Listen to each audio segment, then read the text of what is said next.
Hello there, welcome to The Damned. Today we're going to be talking about the Exorcist movies. 1, 2, 3, 4 and 4.5. Okay, we'll start with the first one, obviously.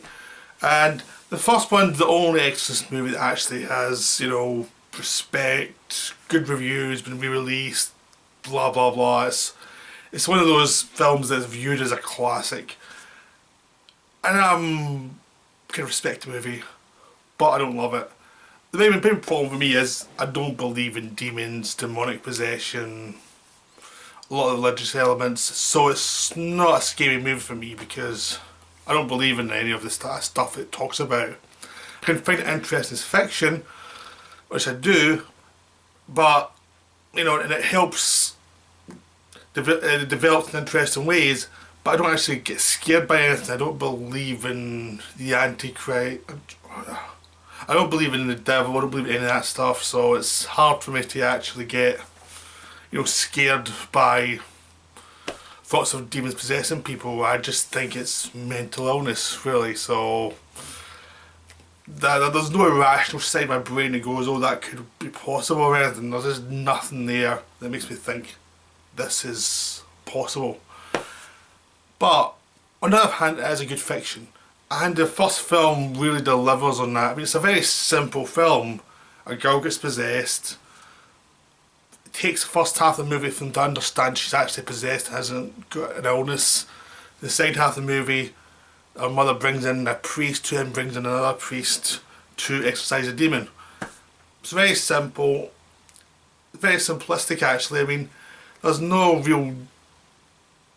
depth beyond the simple story tenets, which are really well done, because William Friedkin, who directed it, is a very documentarian style. He's pretty much, he shows what's there and lets you interpret things for yourself, which is the big saving grace of the film. I mean, basically, he keeps it to the characters' points of view at all times.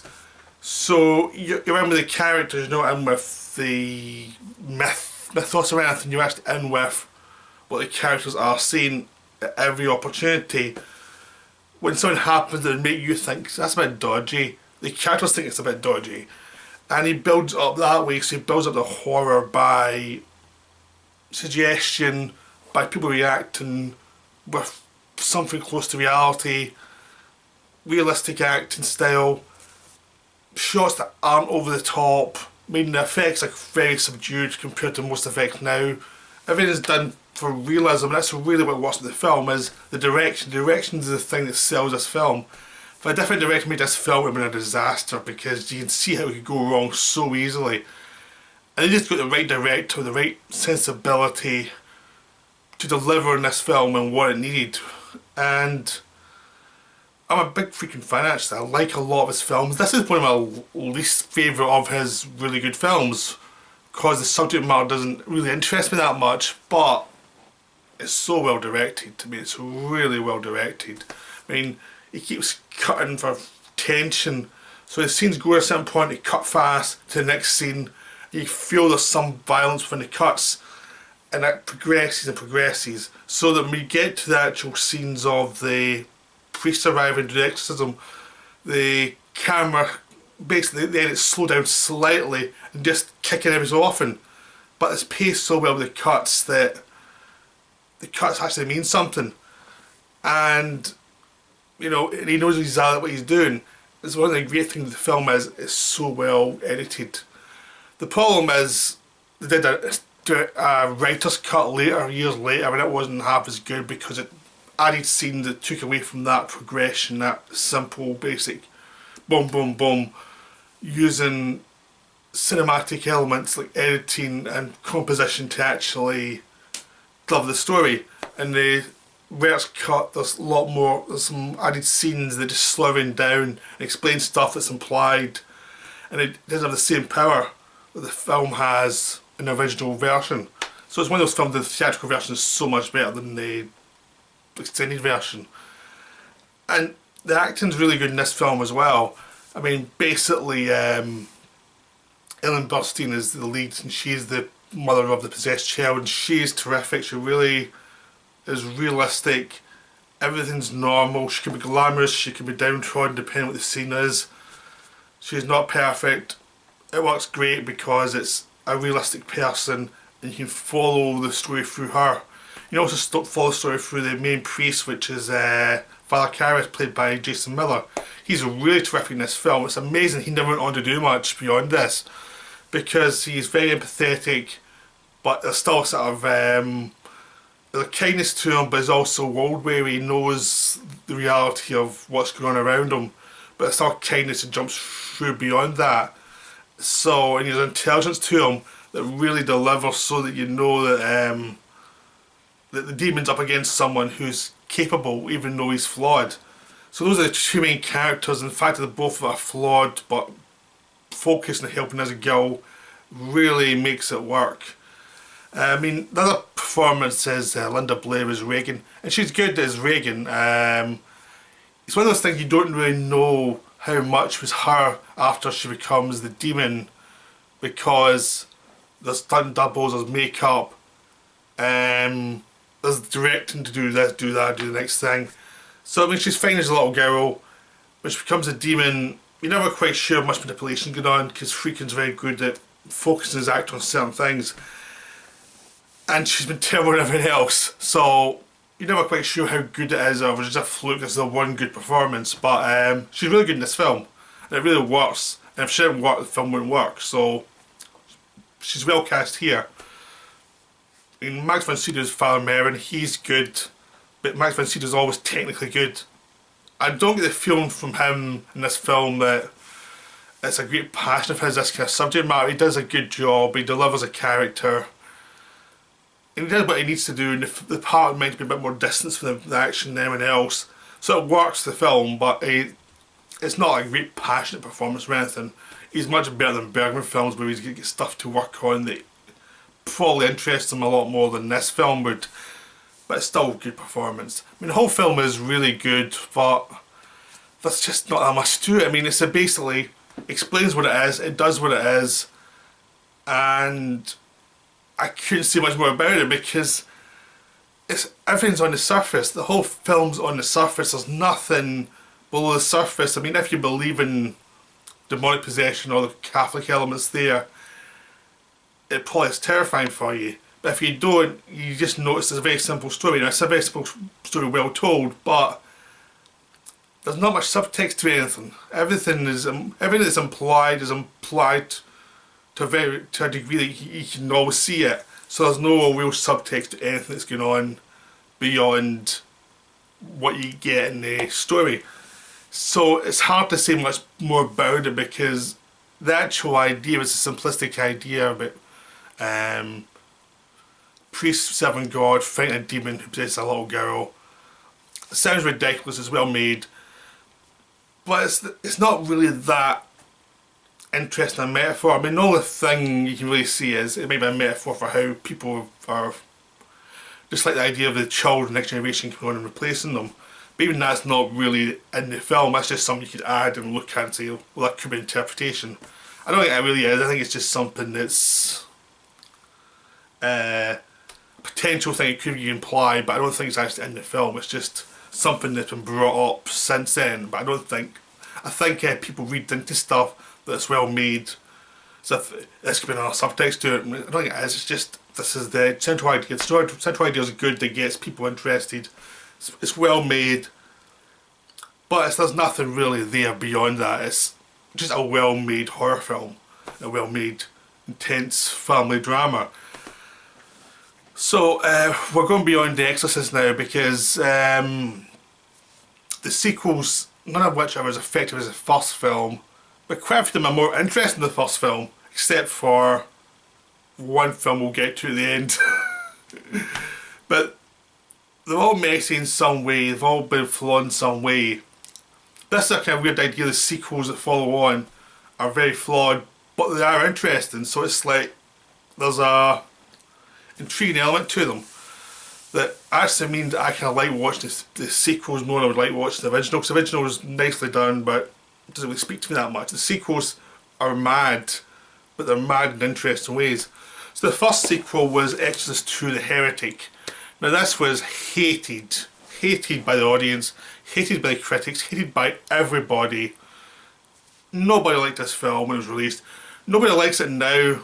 It's still one of those films people go, oh god, and people bring it up. It's, everyone watching this video probably hates the film too, and we're thinking, is he going to be nice for this bloody film? How can he be nice with this one of all films? Well, I'm a John Boorman fan, so that's one reason why I'll look into it a bit more than normal. And two, it's such a bizarre mess that there's a review of One for the Vanities that a critic made saying you had to be a genius to make a film this bad. And this applies to The Exorcist too, because only a crazy director would go this far wrong. No hack would go as far wrong as this film does. And only John Boorman would go this far wrong. I mean, he's one of those directors who really goes for it. And when his film doesn't work, you get something like Zardoz, which is still interesting. And when you get a film that really works, you get Point Blank, you get Hell in the Pacific, you get Deliverance, you get Excalibur, you get The General, and The Exorcist 2 came in the middle of a big run for him that was actually a really good run. There was this weird film that was, I mean, Zardoz was a half and half. It was nice, a lot of good bits, but failed in lots of ways too. But this was a big woof, and then it came back to form again. And it's really interesting because there's so much Boorman in this film, but it's a total mess. And the thing was, Boorman was ill during most of the filming of this film. He got a disease, a fungi disease that came from the sand or the sets that had been imported in from Africa. He got a disease from it. He was ill for a long time. Even when he came back, he was still ill making the film. And I think that's one of the problems the film has, is I think if he'd actually been fully fit, certain things would have been caught and they would have been explained better, would have been clearer, and certain performances would have been better if he was, you know, 100% rather than what he was now in this film where he was ill. So there's a lot of problems in the film that might be due to the fact that Boorman was really ill of it. But doesn't explain everything because the script's really strange. I mean, the script takes the idea of what happened to the little girl after the possession. It's set 3 years later and she's still plagued by dreams. She's in therapy trying to work out what's going on with her. Even though she seems happy, she's meant to be plagued by demons. And at the same time, the church wants to investigate the original exorcism because two of the priests died, so they send Richard Burton to investigate. And that's the general setup of the movie. And then they quickly go into people's minds. Locusts, swabs of locusts. They've got, you know, weird dreams. Burton goes to Africa. And basically goes a bit mad. The movie's hard to explain because it doesn't make any sense really. It makes no sense. But what's great about it is it makes no sense. It's like, if you're actually watching it, completely ignore what the hell's going on in some of the acting. The visuals are amazing. But you have to ignore so much to get that kick. And some of the acting's terrible. I mean, Louise Fletcher plays the therapist and she is just awful in this film. She just won an Oscar for One for the Cuckoo's Nest the year before, and this was her next film and it was like, oh my god.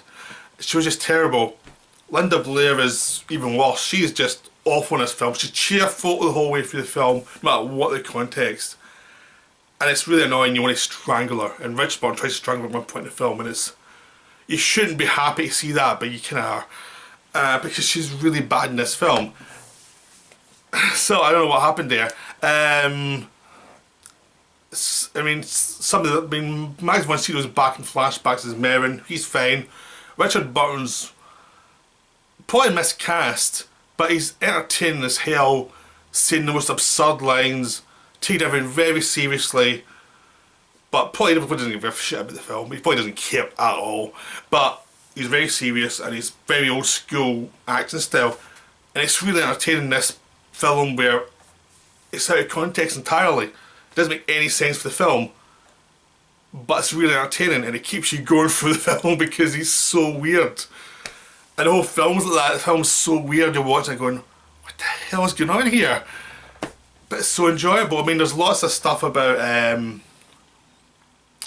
that idea of people's minds coming together and what would happen if evil took over that kind of consciousness. There was the idea about humans evolving, which I'm also susceptible to, so that's why I probably kind of like some of the stuff in this film. The whole idea is, what way we go towards good or we go towards bad. And the idea is Reagan represents good and the demon represents bad, which has nothing to do with the original film. The original film's a very simple thing, and this one makes it seem as if it's more important than it was. Which I think is a part of the disconnect. That disconnect is it jumps so fast into the weirdness that you have no context. There's no reality even before you get to the first weird scene in the film. At that point you're like, ah. So you just have to either go with it or just leave, because it doesn't stop and it just doesn't try to connect you.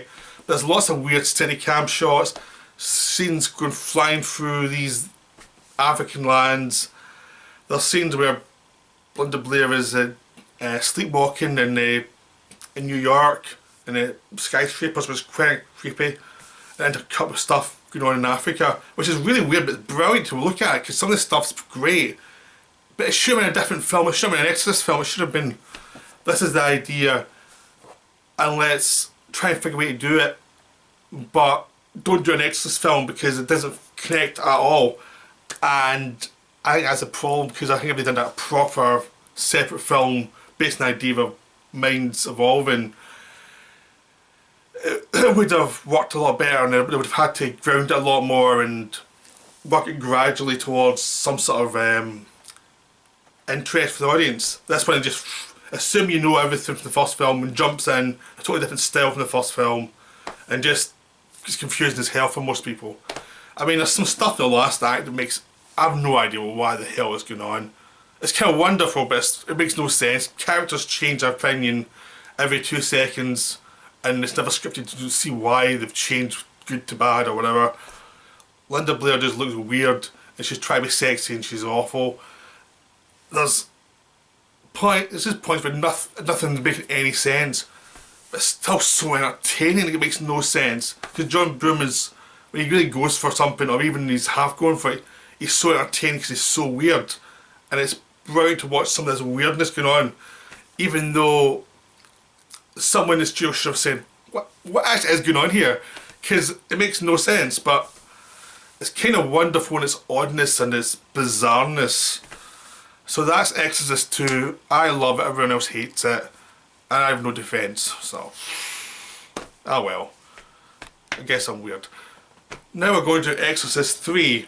Now Exorcist 3 is kind of it's probably the film that, beyond the first one, people like the most. I mean, it came out in the cinema in 1990. I mean, I'm odd, I've seen every Exorcist movie in the cinema. Even the Dominion one that was barely released, I've seen it in the cinema.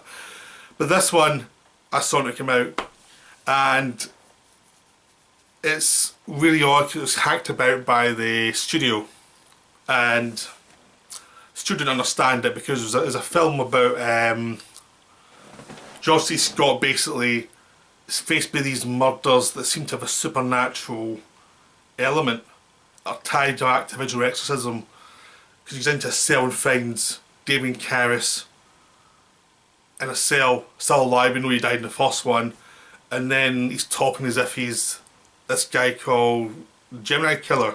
So it's two different people.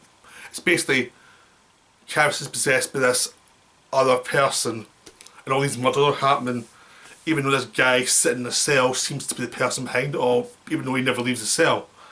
And it's a mystery of how did it happen, and how could it happen, and what's going on. And it's one of those films that the solution doesn't really matter, it's about the atmosphere.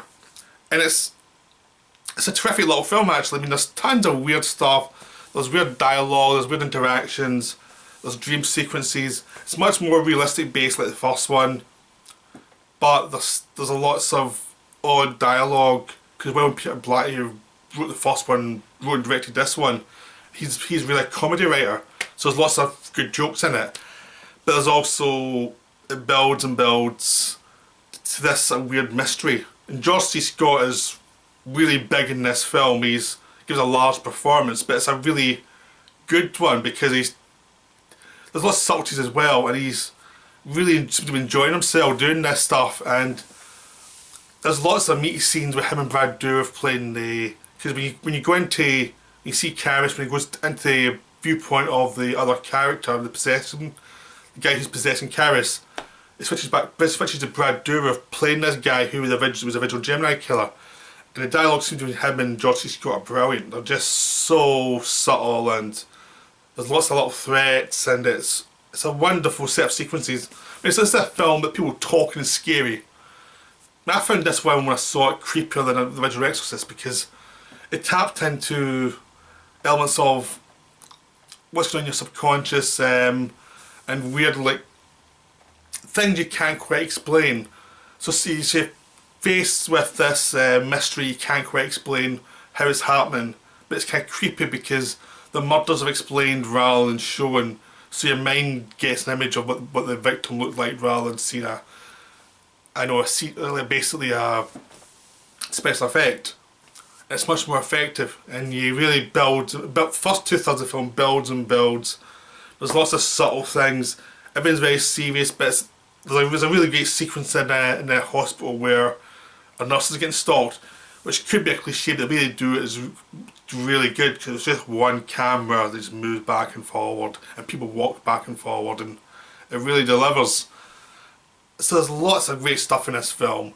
The problem is the last third, where basically, because the studio didn't really get the film because it was an Exorcist film without an exorcism, they brought in Nico Williamson to play another priest who would try and exorcise Karis. And it's lots of special effects. The effects are nice, but the sequence doesn't work. It's against the style of the whole film. It doesn't pay off, and it leaves the film a sour taste because it's been one kind of film for 2/3 and then it becomes this other thing that doesn't work. But it's still a terrific little film. I mean, the reason for why they want to possess Karis is to show this saintly priest as a murderer that would depress people of faith, which the Catholic Church has managed to do that without possession.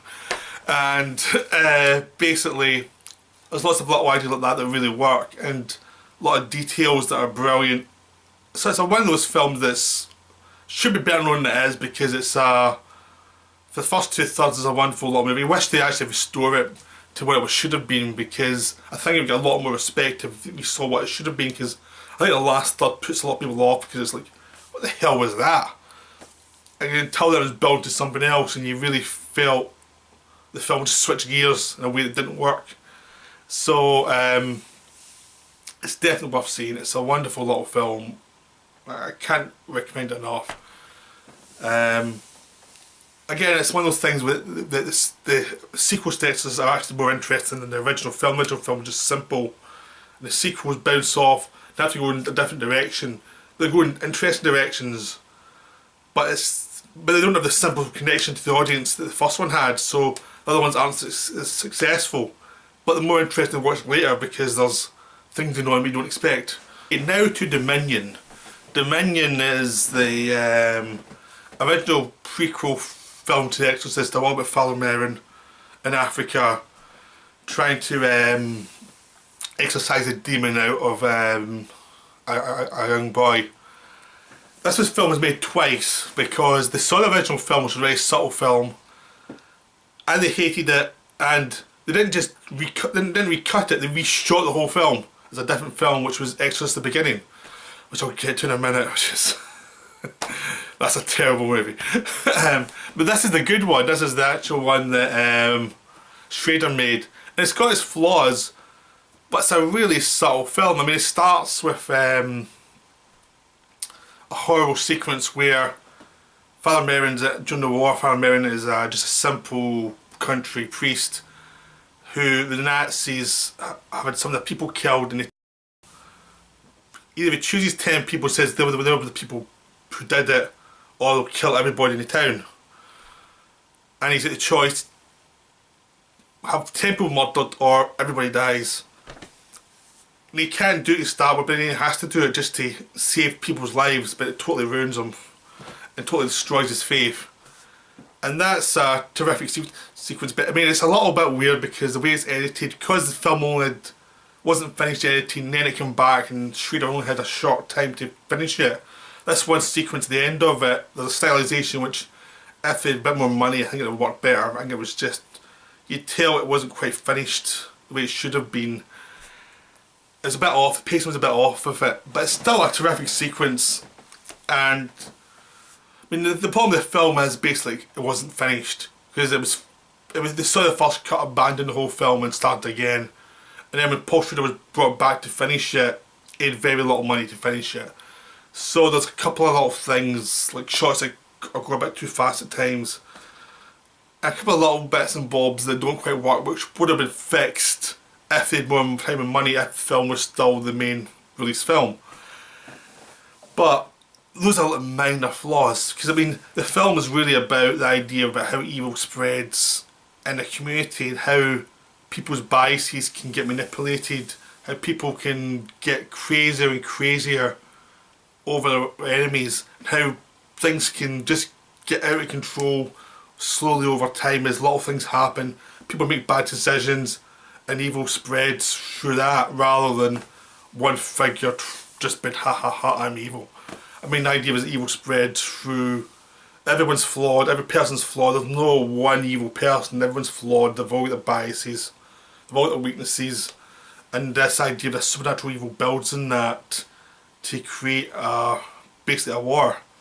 So it becomes a metaphor for wars. The plot is they find a church, this old church that's been buried in Africa. They start to uncover it, and as they uncover it, something escapes from it, this presence escapes and possesses someone, and there's also a thread of evil that comes through everyone else that affects people and makes people feel like all their worst demons come out, all their things that are bottling up come out, and they have to try and face them. And it's a very grown up film because it's not about, oh, we have to kill the bad guy, it's more like how do we do the best for these people, how do we survive this situation and get people out and don't let it get worse. That's what the film is. There's lots of little nice dialogue scenes talking about the war and talking about how things happened and how everyone's got something in the past that they're really ashamed of but just had to do it to survive. And some wonderful stuff. I mean, everything's slightly ajar as the evil comes out. I mean, things like coyotes get eaten by cows, which is a really bizarre sounding sequence, but it actually works because it's so off. Like, it's a sign of nature's going off somewhere. And the church itself is creepy, with all these weird little faces in the architecture, and the way it's shot is beautiful. And the whole feeling of the film is that something's off. It's not like jump scare, it's just something's off here, there's something off, the people are acting, something's just off. It's something I really like, it's something the Exorcist 3 had as well. It's not about jump scares, it's about something's really not quite right here. There's something, it's all about the actors are very subtle, everyone's haunted. There's some beautiful stuff in it. I mean, like, we basically, as things get worse, people actually just go mad and do things that are, I mean, they're tainted by evil whatever for the future, even though they try not to be. And there's the Northern Lights come at the end as things are getting really bad, and it just floats above everybody as everyone prepares to go to war, and it's a beautiful sequence that then turns into an exorcism where basically it's a sign of the evil being dissipated as well. And that's like something a real director like Paul Schrader would actually do rather than some hacky studio work. It's just so well done. And there's lots of little nice little moments like that throughout the film, and dialogue scenes that get the point across but cut out before we get pretentious or anything. So the whole movie is really well done. I mean, the central plot is a boy seems to get getting better, and then basically it was this cripple who everyone thinks is cursed. They do a few operations on him to make him look to sort of cure his deformities. And as that happens, he seems to get better and better. It's almost like a miracle. It turns out he's possessed, like the devil's making him better, like the demon's making him look better and feel better. And the idea is he has become a better, he's become something beautiful. He's become like the angel before he fell becomes Satan.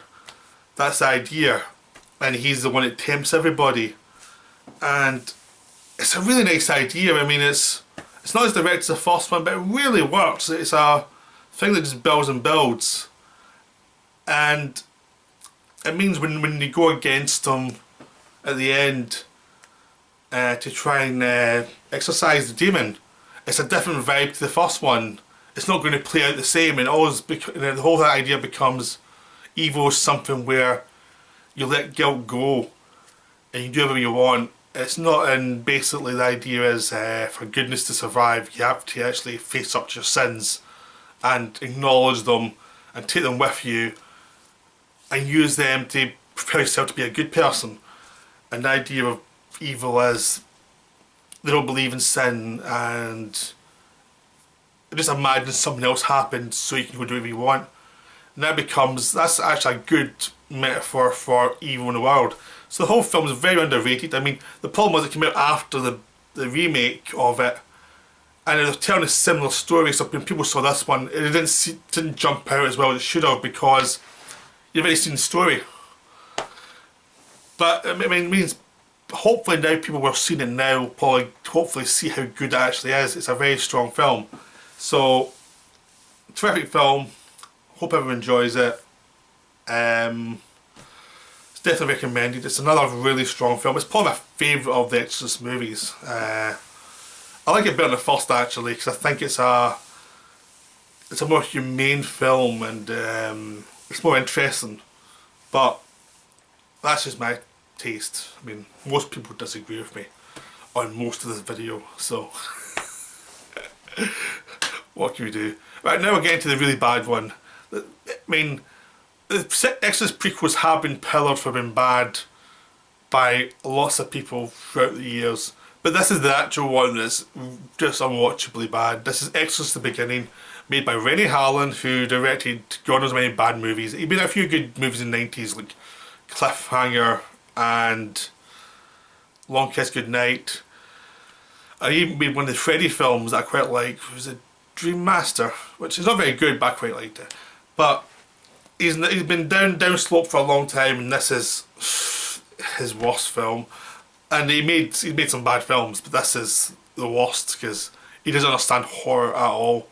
I mean, his idea of horror is a cross is upside down. That's it. Or lots of crosses are upside down, and things are bleeding, and someone has pussies. That's his idea of what's scary. Oh god. So the film's the same. Someone's possessed. They think it's a boy. Turns out it's someone else. And that doesn't make any sense. I'm not even going to try to explain the plot because the plot makes no sense. They set up the whole movie for this kid to be possessed. It's a different kid than the Schrader version. They set it up, and the only solution is the kid's possessed because everything's tied to what happened to this kid. It can only be this kid who's possessed.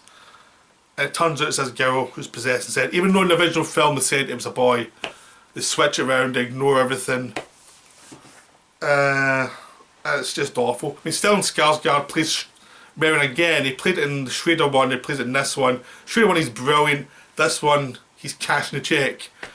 He's a professional actor, he's very good, so he'll cash a check well, he'll do a good job, but you can tell his heart's not in it. You can tell he's not interested at all. He's given the worst dialogue ever, he's given the worst thing to do. His character makes no sense in this one. He doesn't even seem like a priest for most of it. The finale is loathsome, it's just awful. I mean, basically it throws in everything it can at the audience, hoping something will be scary. It's like, kill lots of people and hopefully something sticks. Have this possessed woman jump at him and look like the demon from the first movie, and hopefully that will scare people. It doesn't. I saw it in the cinema and when I came out I was just depressed because it was so awful. It was just one of the worst sequels you can ever imagine. It's incompetent in the extreme. The script writers should never work on that film because the script was appalling. I mean, the dialogue's terrible, everything's terrible, every horror cliche's in it. It's just unwatchable trash. I'm not going to say any more about it because it's that bad and it's that annoying to think about. It's just, do not watch it, it's incompetent. So that's the Exorcist movies, you know. One classic that everyone loves, that I think's okay. 3 bizarre sequels that most people don't like, which I think are interesting. And 1 film that everyone hates. I hope you enjoyed it. I'll be doing the next film stuff I'll be doing is the Universal Dracula movies, and then I'll be doing the Batman movies.